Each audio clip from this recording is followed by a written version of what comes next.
Atomic structure, particles, MCQs. Question 1. Which ion has both more electrons than protons and more protons than neutrons?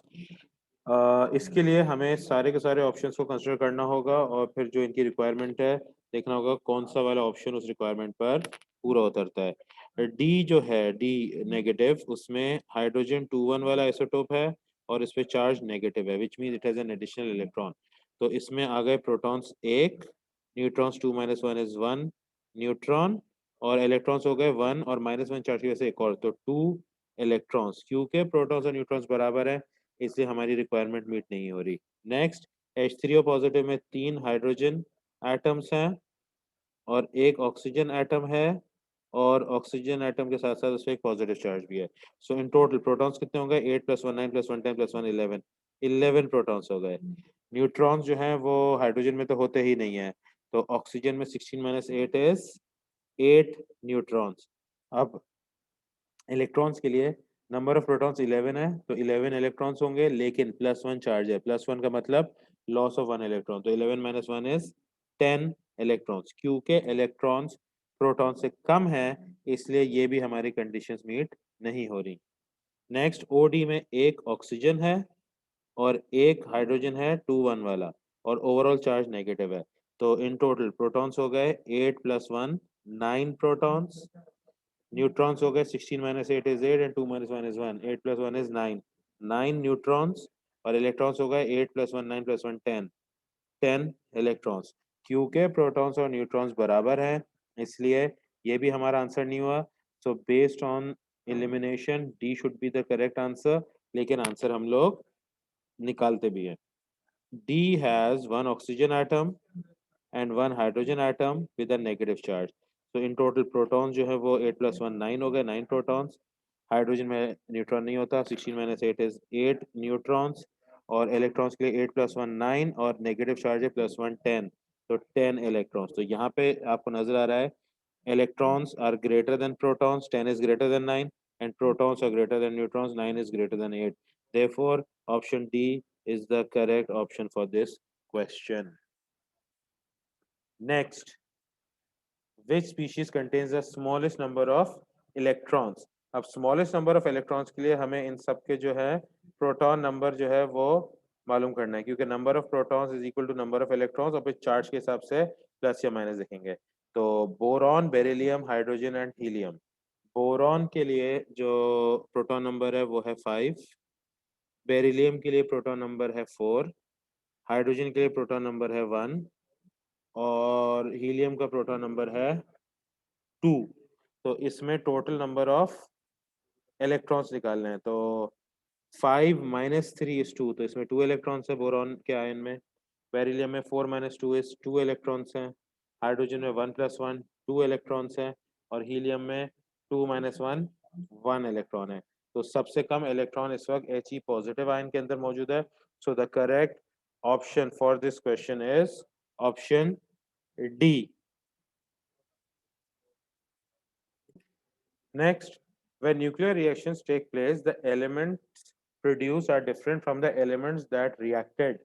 Nuclear equations, such as the one below, are used to represent the changes that occur.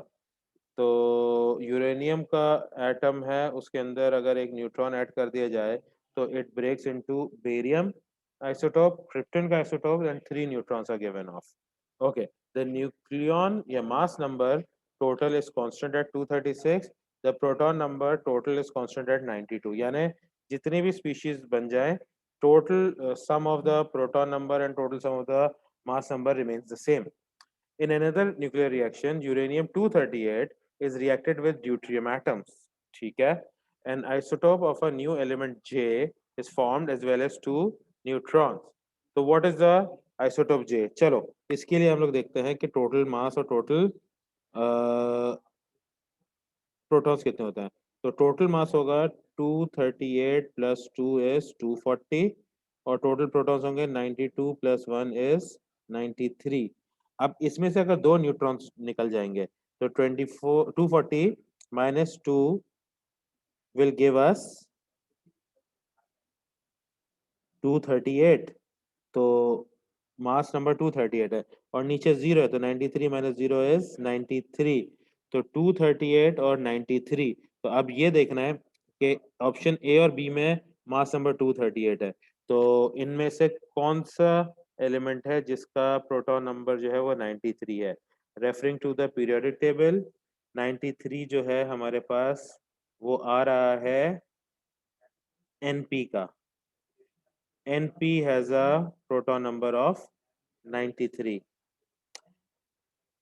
and thus the correct answer for this question is option A.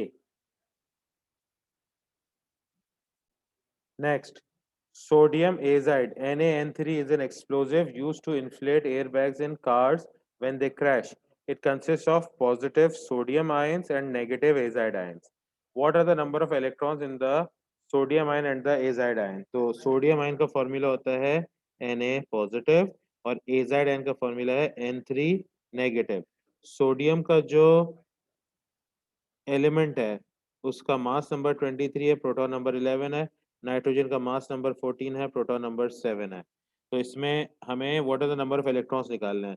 तो sodium में electrons 11 होते हैं, Na positive में 11 minus 1 कर दो तो 10 electrons बचते हैं।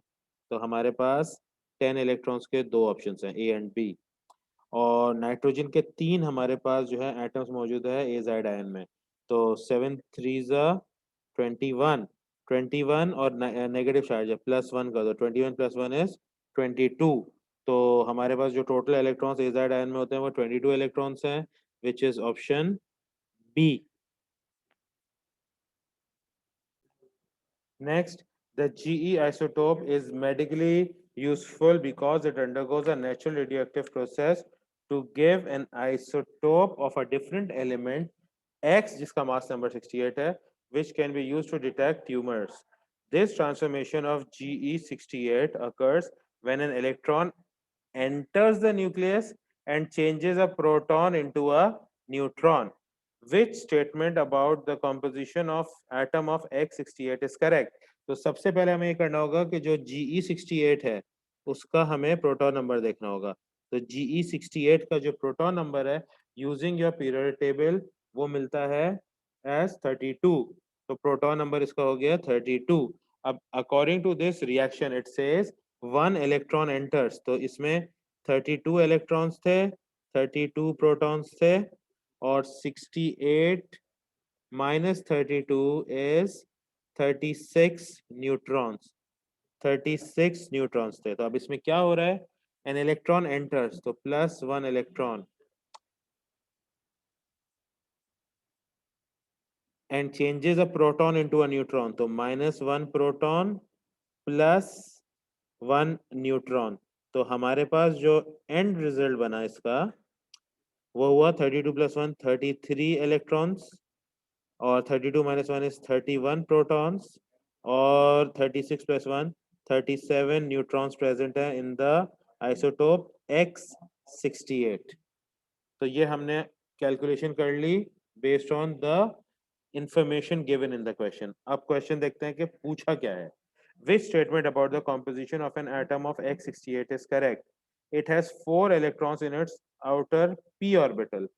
आउटर पी ऑर्बिटल, उसके लिए हमें देखना होगा कि इसकी इलेक्ट्रॉनिक कॉन्फ़िगरेशन क्या है। सो 33 इलेक्ट्रॉन्स हैं, इसकी कॉन्फ़िगरेशन हो जाएगी 1s2 2s2 2p6 3s2 3p6 4s2 3d10 4p3। तो आउटरमोस्ट पी ऑर्बिटल में इसमें 3 इलेक्ट्रॉन्स हैं, 4 नहीं, तो ऑप्शन ए गलत है। It has 13 electrons in its outer shell. इसका आउटर शेल जो है वो फोर्थ शेल है। फोर्थ शेल में 3 + 2 5 इलेक्ट्रॉन्स है, नॉट 13। इट हैज 37 न्यूट्रॉन्स, वो हम ऑलरेडी निकाल चुके हैं, इट हैज 37 न्यूट्रॉन्स, तो ये ऑप्शन सही हो गया। आखिर में है it has its proton number is 32, its proton number is 31, ये भी हम निकाल चुके हैं। तो based on what we have calculated the correct option for this question is option C. Next, a sports medal has a total surface area of 150 centimeter square. It was evenly coated with silver by electrolysis, its mass increased by 0.216 grams. यानी 0.216 grams of silver was coated onto the sports medal. How many atoms of silver were deposited per centimeter square on the surface of the metal? Okay, तो silver का जो AR है, AR of silver is 107.9. Therefore, जो हमारे पास moles of silver होंगे वो होंगे 0.216 divided by 107.9. जब हम ये कैलकुलेट करेंगे तो हमारा आंसर आएगा 0.216 divided by 107.9 is equal to 2.00 into 10 to the power of minus 3, यानी 0.002 moles. इतने मोल्स ऑफ सिल्वर डिपॉजिट हुए कितने सरफेस एरिया पे 150 सेंटीमीटर स्क्वायर, और इन्होंने पूछा पर सेंटीमीटर स्क्वायर। तो नेक्स्ट स्टेप हम लोग करेंगे कि कितने moles per centimetre square deposit हुए, तो 0.002 डिवाइडेड बाय 150, इससे per centimetre moles per centimetre square मिल जाएगा। तो जब इस वैल्यू को डिवाइड बाय 150 करते हैं आंसर आता है 1.33 into 10 to the power of minus 5 मोल पर सेंटीमीटर स्क्वायर। इतने moles per centimetre square deposit हुए हैं। अब मोल्स को एटम्स में कन्वर्ट करने, हाउ मेनी एटम्स पूछा गया है ना। अब आपको पता है 1 mole has 6.02 into 10 to the power of 23 atoms, तो 1.33 into 10 to the power of minus 5 will have how many atoms? तो इसके लिए हम लोग कर देंगे 1.33 into 10 to the power of minus 5 multiplied by 6.02 into 10 to the power of 23, and इसके calculation करने से हमारा रिजल्ट आ रहा है 8.03 into 10 to the power of 18. So based on the calculated answer, the correct option for this question is option A. Next, in which species are the number of protons, neutrons and electrons all different? तो इसके लिए हमें चारों का calculate करना होगा। तो इसके लिए हमारे पास जो है पहला वाला आयन जो है उसमें 9 प्रोटॉन्स हैं, 19 माइनस 9 जो है वो 10 न्यूट्रॉन्स देगा हमें, और 9 प्लस 1 10 इलेक्ट्रॉन्स आ गए हमारे पास। तो इस तरीके से नंबर ऑफ इलेक्ट्रॉन्स और प्रोटॉन सेम है इसमें, और नंबर ऑफ इलेक्ट्रॉन्स और न्यूट्रॉन सेम है, नंबर ऑफ प्रोटॉन्स अलग है। तो F negative is not the answer. Next is Na positive. Na positive में हमारे पास जो है 11 प्रोटॉन्स हैं, 23 माइनस 11 इज 12 न्यूट्रॉन्स, एंड 11 और positive charge 11 minus 1 is 10 electrons. तो ये हमारा आंसर जो है जो पूछा गया है उसके हिसाब से बिल्कुल सही, क्योंकि number of protons neutron electron सब डिफरेंट हैं। तो option B is the correct option. C और डी को भी हम लोग इस तरीके से इलेक्ट्रॉन्स प्रोटॉन्स और न्यूट्रॉन्स निकाल के देख लेते हैं। सी में 15 प्रोटॉन्स मौजूद हैं, 31 minus 15 is 16 neutrons and 15 electrons. तो इलेक्ट्रॉन्स और प्रोटॉन्स इसमें सेम है। डी में सल्फाइड आयन में 16 प्रोटॉन्स मौजूद हैं, 32 minus 16 is 16 neutrons, and 16 plus 2 is 18 electrons, क्योंकि 2 नेगेटिव चार्ज है तो 2 एडिशनल इलेक्ट्रॉन मौजूद हैं। तो इसके अंदर नंबर ऑफ प्रोटॉन्स और न्यूट्रॉन सेम है। So like we had already concluded, the correct option for this question is option B.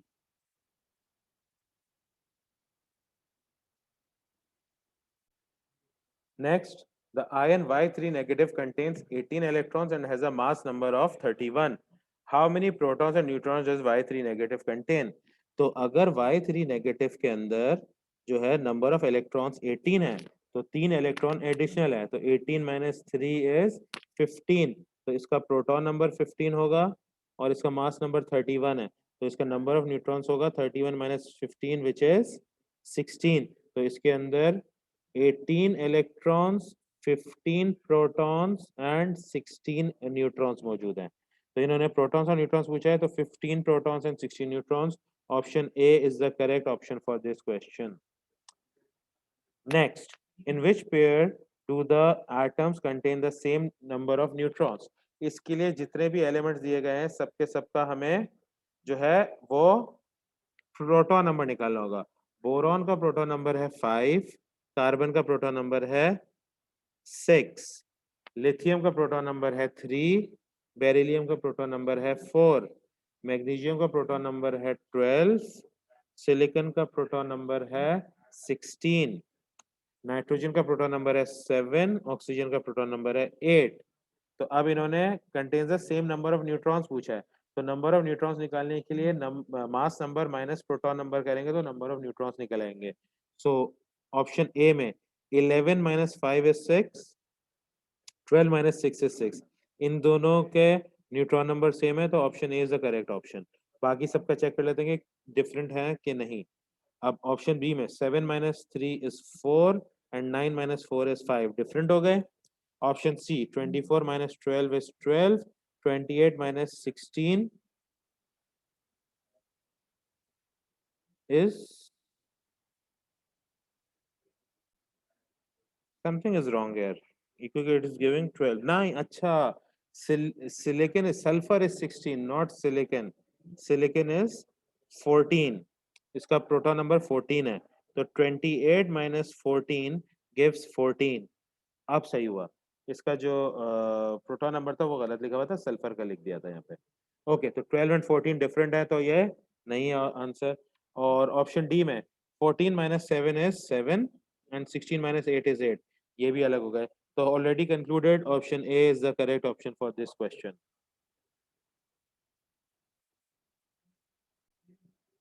Next, drinking water में contain dissolved calcium hydrogen carbonate. How many electrons are present in the hydrogen carbonate anion? तो hydrogen carbonate anion होता है HCO3 minus ion. How many electrons are present, electrons निकालने के लिए hydrogen का जो proton number है 1 है, कार्बन का प्रोटॉन नंबर 6 है, ऑक्सीजन का प्रोटॉन नंबर 8 है। तो 1 प्लस 6 प्लस 8 3 ज़ा 24 और -1 चार्ज है तो +1। So in total number of electrons present will be equal to 24 plus 6 is 30, 31, 32, 32 electrons are present. So the correct option for this question based on our calculated value is option C. Next, neutrons are passed through an electric field. The mass of one neutron relative to 1/12 the mass of a C12 atom and any deflection in the electric field is recorded. Which row is correct? तो mass of a neutron, mass of a neutron जो है यहाँ पे option 0 और 1 है यानी relative mass है, तो relative mass of a neutron is 1। तो options B and D are the correct options as far as mass of neutron is concerned। A और B गलत हो गए, तो अब B और D को चेक करेंगे। Next, deflection in electric field, neutrons are neutral, they are not deflected in an electric field। Option B में लिखा हुआ है they are deflected, गलत लिखा है। ऑप्शन डी में लिखा है not deflected, सही लिखा है। so based on our findings option D is the correct option for this question।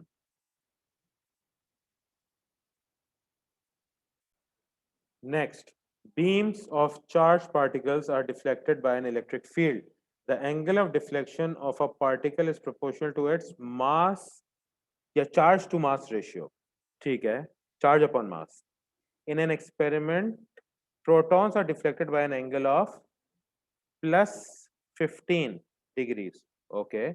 In another experiment under identical conditions, deuterium negative ion are deflected by an angle of y degrees. What is the value of y? अच्छा, अब इन्होंने बोला है कि the angle of deflection is proportional to its charge to mass ratio। तो charge to mass, charge of a proton is +1 and its mass is 1, तो into 15 gives us 15 degrees। अब यही प्रिंसिपल अप्लाई करेंगे to our deuterium ion H2 minus. तो इसका proton number 1 है, तो इसके अंदर नंबर ऑफ इलेक्ट्रॉन्स जो है वो 1 + 1 2 इलेक्ट्रॉन्स है इसके अंदर 1 प्रोटॉन है और इसके अंदर 1 न्यूट्रॉन है। तो इसका चार्ज क्या होगा? इसका चार्ज होगा -2 + 1 + 0। तो चार्ज इसका हो गया -1। तो ये -1 हो गया, डिवाइडेड बाय इसका मास क्या होगा? मास जो है इलेक्ट्रॉन का नहीं होता, रिलेटिव मास 0 है। प्रोटॉन और न्यूट्रॉन का रिलेटिव मास 1 होता है। तो रिलेटिव मास हो गया 1 + 1 2। तो ये हो गया 2। तो मास टू चार्ज रेशियो उसका -1/2 हो गया। अब -1/2 इंटू 15 डिग्री जब हम करेंगे तो इसका आंसर आएगा -7.5 degrees. So based on our calculated value, the correct option for this question is option B,